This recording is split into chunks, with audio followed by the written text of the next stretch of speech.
Welcome to Fishbowl Sports here. I'm joined here today with Jalen.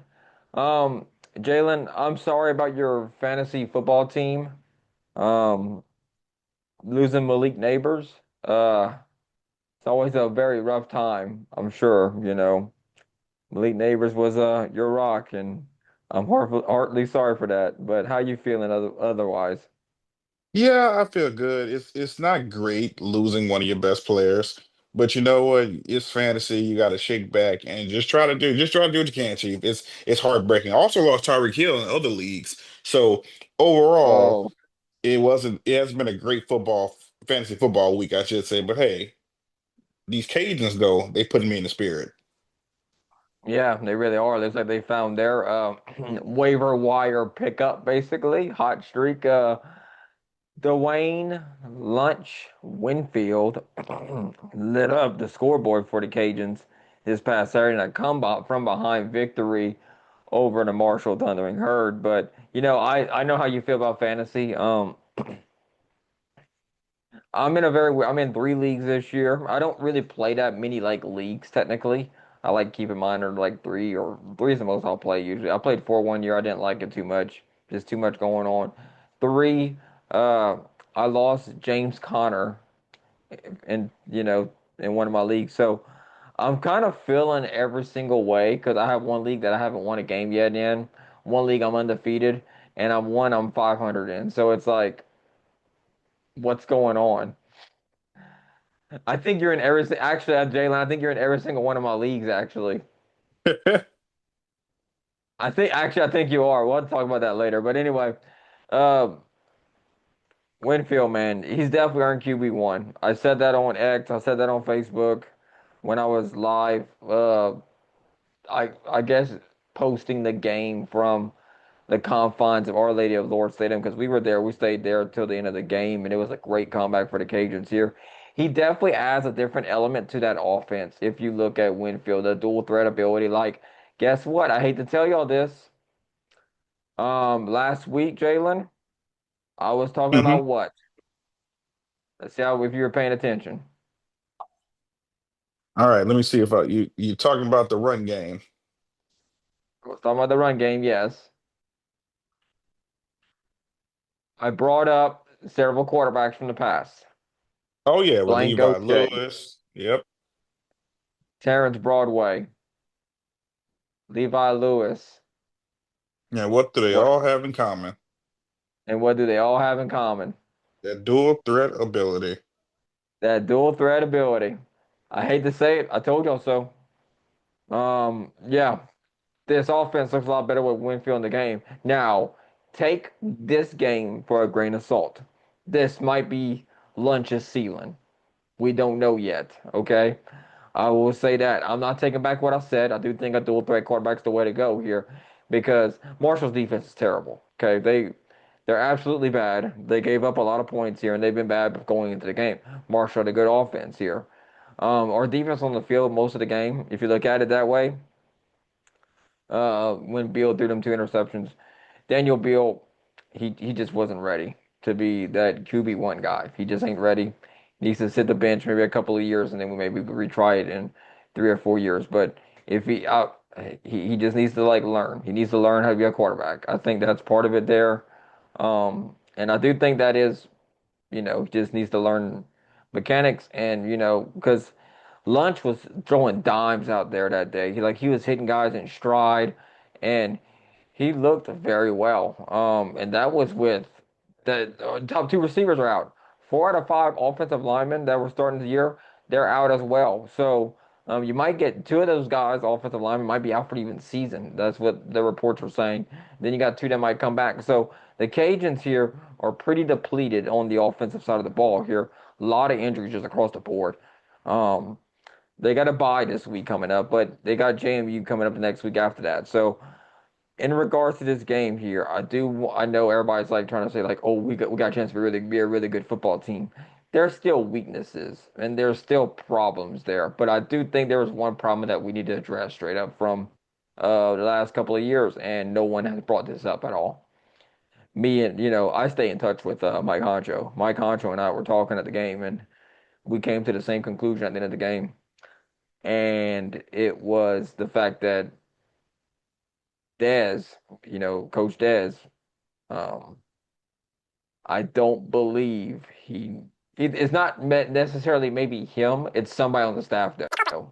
Trying to pinpoint who the culprit is a little difficult because you're like, okay, you got recruiters, you got talent acquisition people, you got offensive coordinators, you got quarterback coaches.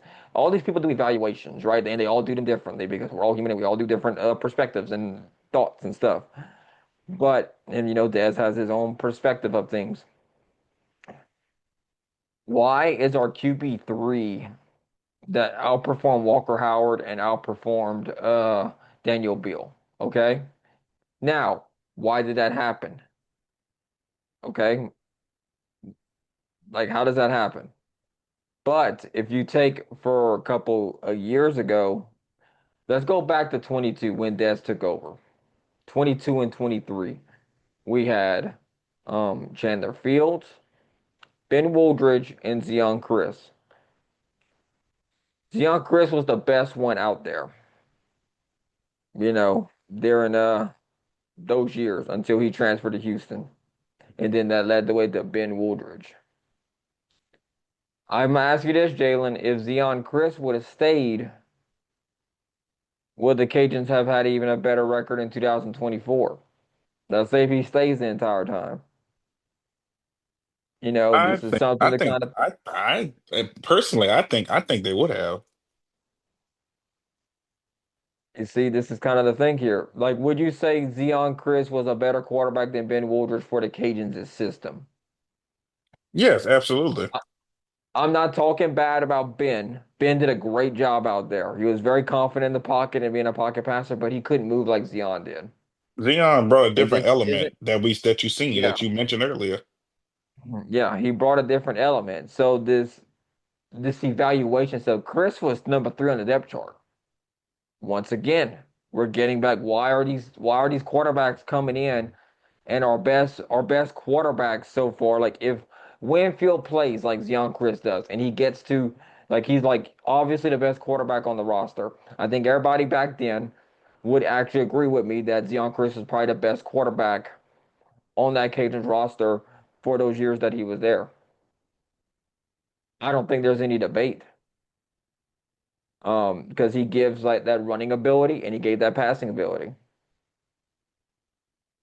But we're having this problem that is a recurring problem now, okay? Because we got through one, QB class you can miss. Okay, now we have it happen twice. And not only that, we went to the transfer portal to grab Walker Howard and give him a bunch of NIL money.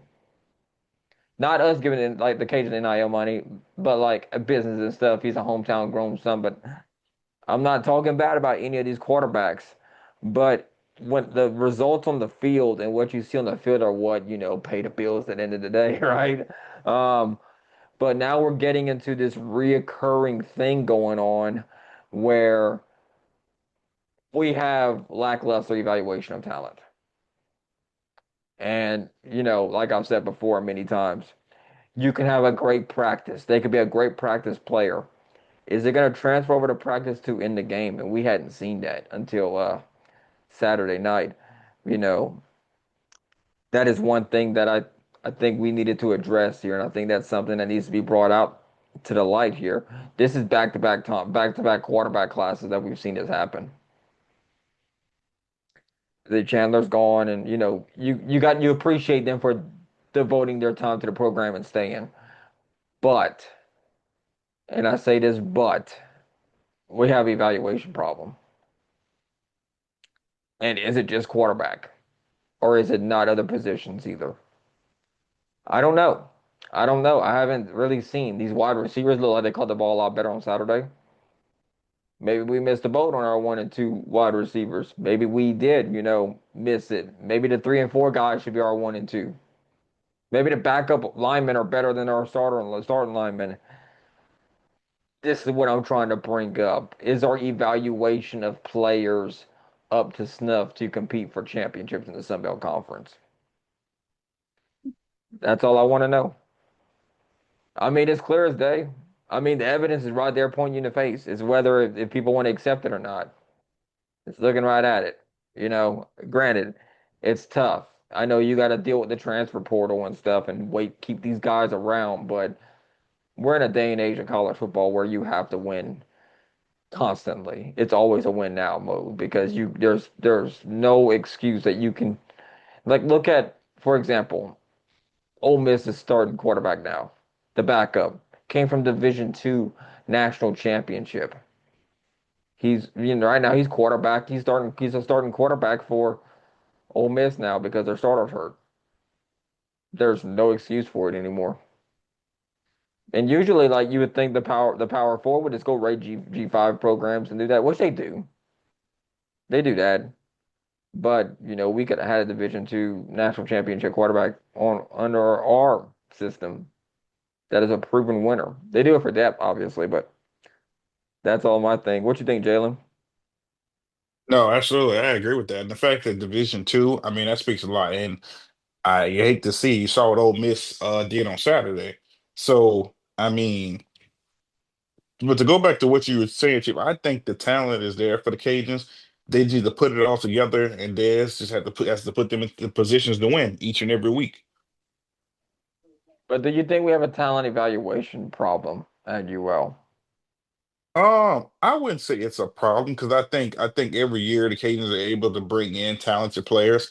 A lot of these players are more talented than I would say 5 or 6 years ago. Now, don't get me wrong, those Cajun teams were different, like, but and a different coaching too. But at the same time, I think the talent is better, the speed's better, the athleticism is better. I mean, these guys are coming out of high school. They're not 5 stars, well, except for the transfers that are coming in. But as far as recruiting, I mean, the great players are coming in the Cajuns program. I think it's just all about how you utilize and how you use them. Like in NFL, it's like when you get drafted to a team and they say, "Oh, we want to." I use Terrence Williams for an example with the Cajuns. How he was on the offense side of the ball and they switched him to defense because they felt like he would be better for this team on defense. I mean, it's just stuff like that that you have to do to try to benefit not only the team but also the players. Yeah, but like a quarterback evaluation. My thing is like maybe not the whole team is a problem. But I just noticed the quarterback room because it's kind of the most popular like position and stuff. But why was our QB3 outperforming our QB1s for the last couple of years? So if Now you, the I jury's think, I still think out. if you look at Dez and the way he models his starting quarterback. I mean, look, I mean, it took him a while to get Chris in there, if you remember correctly. Mhm. The only reason Lunch got in at the way he did because Daniel Bill struggled the last couple of games. So it's just now on that side of it, I think I agree with you when it comes to the quarterback evaluation because it's like, why is the QB3 playing the best at the position, and the other two are kind of just you just putting them there. Now Walker, he didn't have no help either that first game. I mean we talked about the drops that first game. It's not like he had Yes. like that. We didn't get a big enough sample size to say that yeah, Walker Howard's a bust. No, we're not saying that.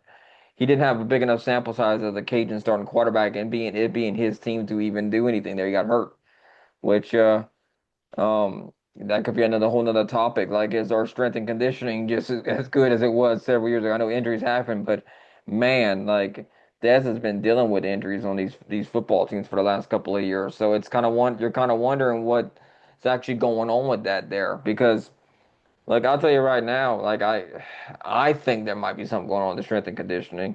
Uh Maybe practices ain't as intense and stuff and competition pushes competition. So you know, really like talented guys. I think there's talent on this team. It's just a matter of putting it all together to kind of make it be that way. There's a reason why a lot of people were picking him 10-2 and stuff like that.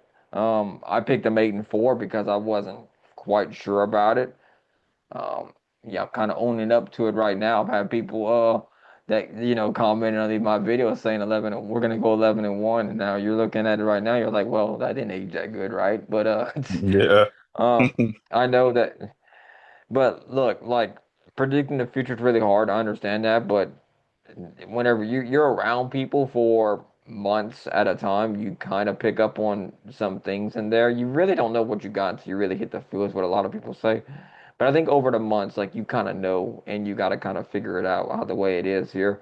Lunch did get a little bit injured in that game, but I don't think it's going to bother him too much. I think it's kind of like, JMU is going to be up next, which the Cajuns do have the bye week this week, so they will get more healthier going on the road to take on JMU. But looking ahead to that game, I think that's a very pivotal game for the Cajuns here because the Sun Belt as a whole, I've been saying this since the start of the season here.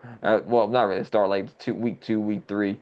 I feel like the Sun Belt's down this year across the board. Like it's a wide open conference, and JMU's definitely the favorite to win it. Now, the Cajuns are favored to win the West if we looked at preseason polls. There's a reason why. They had a lot of continuity to last year's team in terms of like the Cajuns lost a lot of people though. A lot of experience was lost. You've had like some people be there, like the defensive line's kind of the same from last year mostly. The wide receivers were kind of like brand new. I mean, you brought in Shelton Samuels as a transfer and stuff, but that room was unproven. But I think Saturday night really showed that these guys can play very well here. I like Lunch's deep ball a lot better than Beals and stuff. But I also do like the fact that he hits a couple of these plays here. These guys are going to be, if they're stacking eight in the box like Marshall was trying to do against him, he blew it over the top and that was it. I mean, like you look at it clear as day, and Lunch is definitely ready for this moment. I think he's going to perform very well. I'm not expecting no overall touchdown, total touchdown performance that we saw like on Yeah, for Saturday, but real. I'm expecting like, I didn't expect that going in there. I didn't. I picked Marshall to win the game, and I mean, look, I'll keep picking against the Cajuns if they win. I'll just start that next week against JMU. But That's a I do trend. Start a think, trend. yeah, might as well start a trend. Intentionally throw it, right? It's But working. yeah, I think if Lunch gets two or three touchdowns a game, I think the Cajuns offense will do very well. I think if he can get two passing and maybe a running touchdown. He is basically almost like a running back playing quarterback. He's got a little size to him though too. He's like Levi Lewis was kind of like on the smaller side compared to Lunch. But he performed very well with the Cajuns, and the Cajuns had a three-headed monster at running back back then.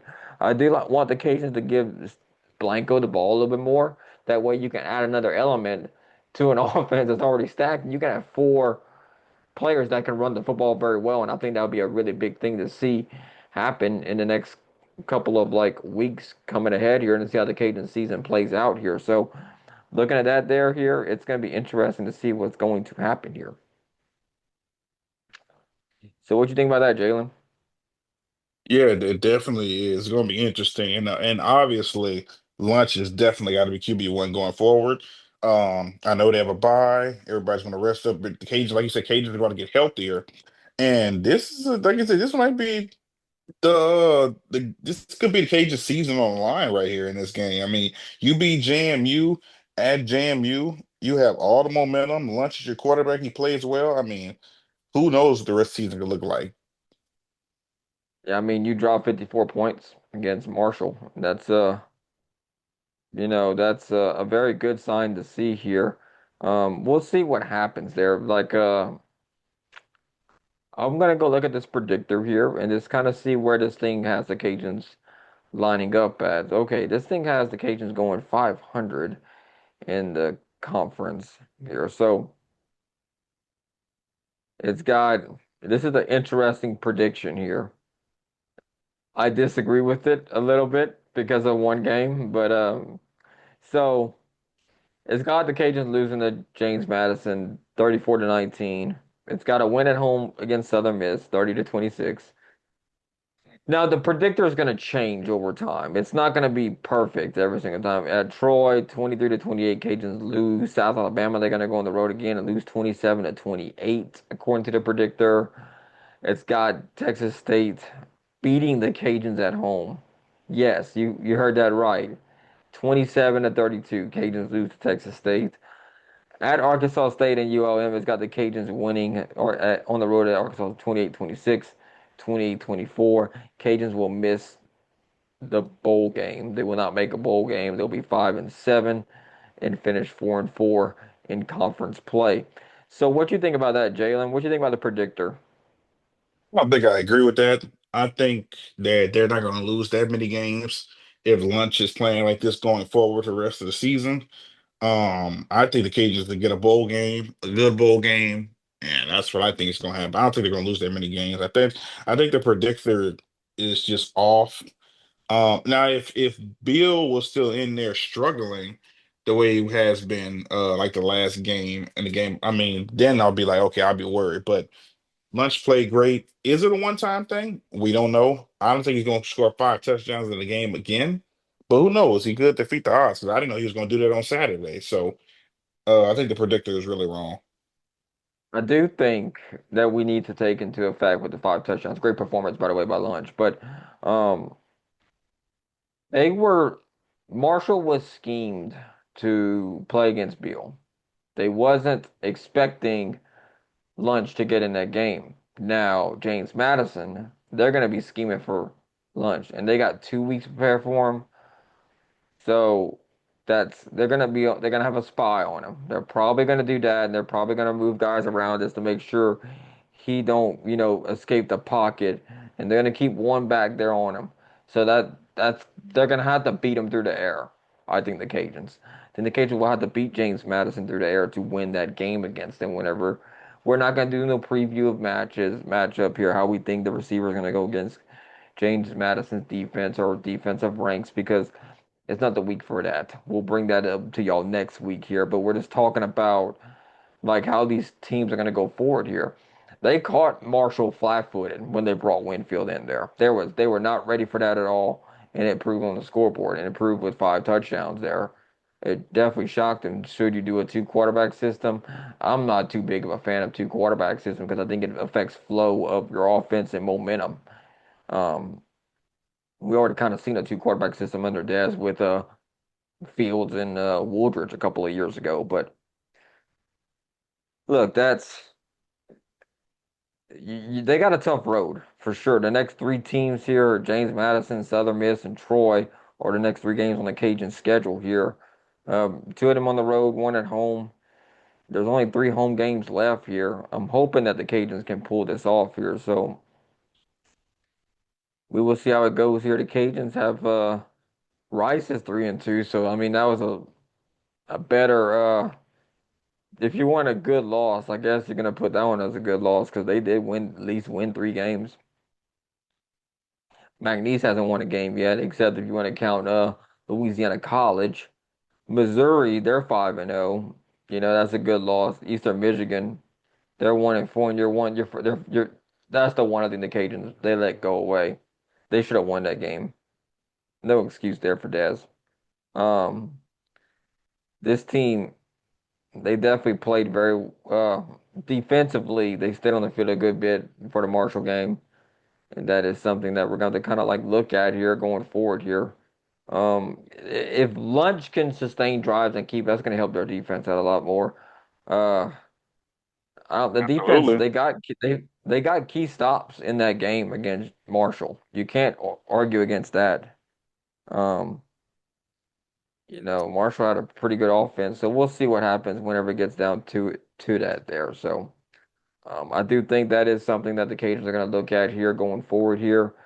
Well, what you think? Is Sampson and Robert Williams gonna lose? Well, I know Robert Williams has a significant injury. Sampson is injured as Yeah. well, but whenever they get back, well, whenever Sampson gets back, because it's looking like Robert Williams is gonna be out for the year. But do you think Sampson sees the field less in the coming weeks, Jalen? If I'm Samson, let's say, I feel sorry for Robert Williams because he's been great for the Cajuns the last couple of years. But as far as Sheldon Sampson, if I'm him, throughout the uh preseason and everything before the season started, we all thought Sampson was clearly number one, but now it's not looking like that. And now he's injured. You got these guys like so. If I'm him, he just better get it together, or he could not be the starter once he comes back. So Yeah, I mean, like we've Tyree Skipper was having an off night. They took him out for during the game, and they've added some. That's something to be kind of worth noting there too. But I don't. Tyree Skipper's not losing his starting position. I think he just had an off night. I think they just because he was just blowing coverage and missing tackles. Just not just. I think he'll be all right whenever we get right down to it here. So. Look, like it was looking bad. I don't blame anybody for leaving because it wasn't looking that good here. At 6 minutes 55 seconds left in the third, it was 34-17. The game wasn't out of reach yet for that game there. hmm After the interception return, 46 yards after Bill threw that second pick, and that was a rough but there are some good signs to look forward to. The Cajuns were beating themselves a lot with penalties. They only got one penalty in this game here, so that was a little bit of a that's great. shocker. That's great. Yeah. Um. So Lunch led the team in rushing, 13 rushes for 129 yards during the game. Silent Perry and Bill Davis, they each carried 14 carries. Silent Perry had 80 yards. Bill had 46. Perry was a little bit better average wise. Lunch was obviously the best. He had 9.9 yards a carry in that game there. Michael Allen for Marshall, he rushed the ball 19 times for 145 yards and 7 yards a carry. So he was gashing the Cajun defense pretty good there. Um, Receiving, Landon Strother had 3 catches, led the team in catches, 3 catches for 27 yards. Charles Robertson, Dale Martin, and Trey Miller. Trey Miller was the most targeted player on the team this Saturday night. He had 2 catches for 18 yards. Charles Robertson, 2 catches for 61 yards and a touchdown. Dale Martin, 2 catches for 35 yards and a touchdown. So that was the 2 touchdowns that were scored there for the Cajuns here. So um, they were trying to get Brock Chappell more involved there in the hmm game. So that is something to kind of keep looking forward to here. I do expect Brock Chappell to get some more targets going in this game here. So yeah, with that being said, though, Jalen, let's kind of move this along and pick the Sun Belt games going on for this week here. As we, we're not going to pick no Cajuns game because they're on a bye. Just to kind of give everybody a forewarning if you're joining this live broadcast right now here on the Fishbowl here. So, anyway, and this video will also be on demand after the live. So if you are watching on demand, the on demand one, this one isn't live. But this one that we're recording right now is live, to say the least. So James Madison is gonna go on the road to take on Georgia State. So James Madison, this kind of helps out the Cajuns that they got to play a game this week, so the Cajuns catch them on a bye. I got James Madison winning this matchup. Georgia State hasn't been that good, Jalen. Who are you thinking this game? Yeah, but I got James Madison winning this one. Georgia State, kind of disappointing year, but JMU is looking good as ever. ULM going on the road to take on Northwestern. They're going up the Big Ten country here, and ULM's been having a good year. Jalen, did they have an even better year? What you thinking? Man, ULM is having great against Norfolk. You know what? You got to take risk. I'm gonna go with ULM in this one. You going with the upset here? I'm gonna go Interesting. with the upset. I'm gonna go with the upset. I got Northwestern. I don't think there's gonna be an upset in this game. I just don't think ULM's gonna have it enough for them. This one's interesting. Oregon State taking on App State. What you think, Jalen? So I know Oregon State is technically the bigger school in the bigger conference, but they're 0-5. I I'm gonna go with App State. Yeah, 0-5. This is one here that, like I said, the Sun Belt's down. App State doesn't look. This is gonna be a real interesting one here. Now better conference. That's debatable, Jalen. It's just Pac-12. Well, That's a yeah, yeah, rebranded. it used to I be. know Yeah. yeah, it used to be. Yeah, so Oregon State's kind of in this new world of G5 schools basically now because they're not a Power 5 school anymore. Um, I'm gonna go with. I think you know what? I don't see a spread on this one here.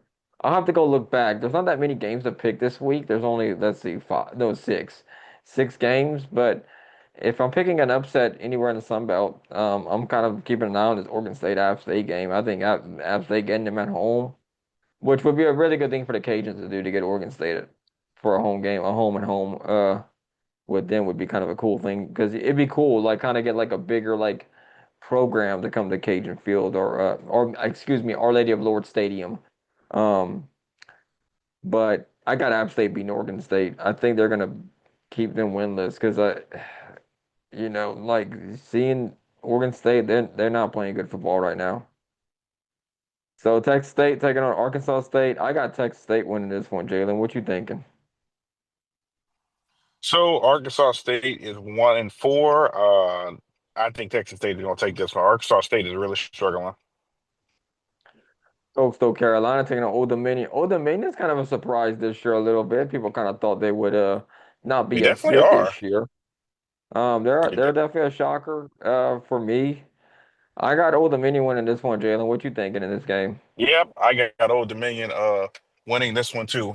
They're playing great this year. Only lost one game. This might be their best year, and they better watch out for them.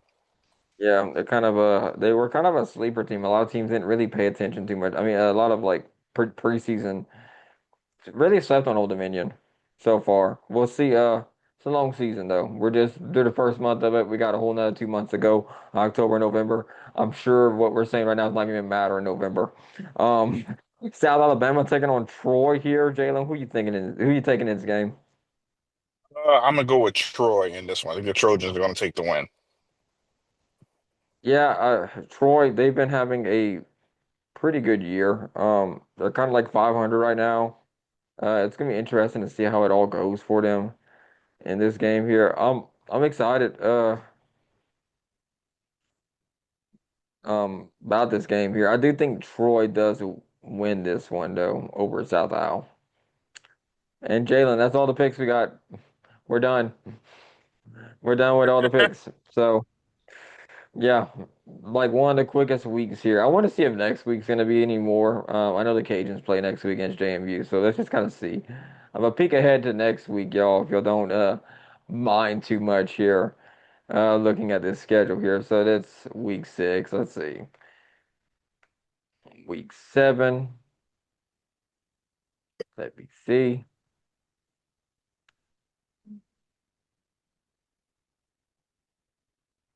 Yeah, we don't have that many. No, only we got even less, Jalen. We got 5. We got 5 to pick next week. Even less. I thought it would be more, but hey, you know what? I thought We'll it'd be do. more I thought it'd be more myself as well. Um, yeah, James Madison and the Cajuns did get moved up to ESPN2, so it's gonna be at I think that's at 11 o'clock kickoff because I think all these times are Eastern time here. But this one's saying 12 on the CBS Sports website, but I think that's an 11 o'clock kickoff because usually they do the Eastern time and all that good stuff. So anyway, I do think that kind of wraps us up, Jalen. So thank y'all for tuning in here to this episode here of Fishbowl Sports here. We hope you have a great, wonderful day. We're gonna see y'all here next time here on this episode of Fishbowl Sports.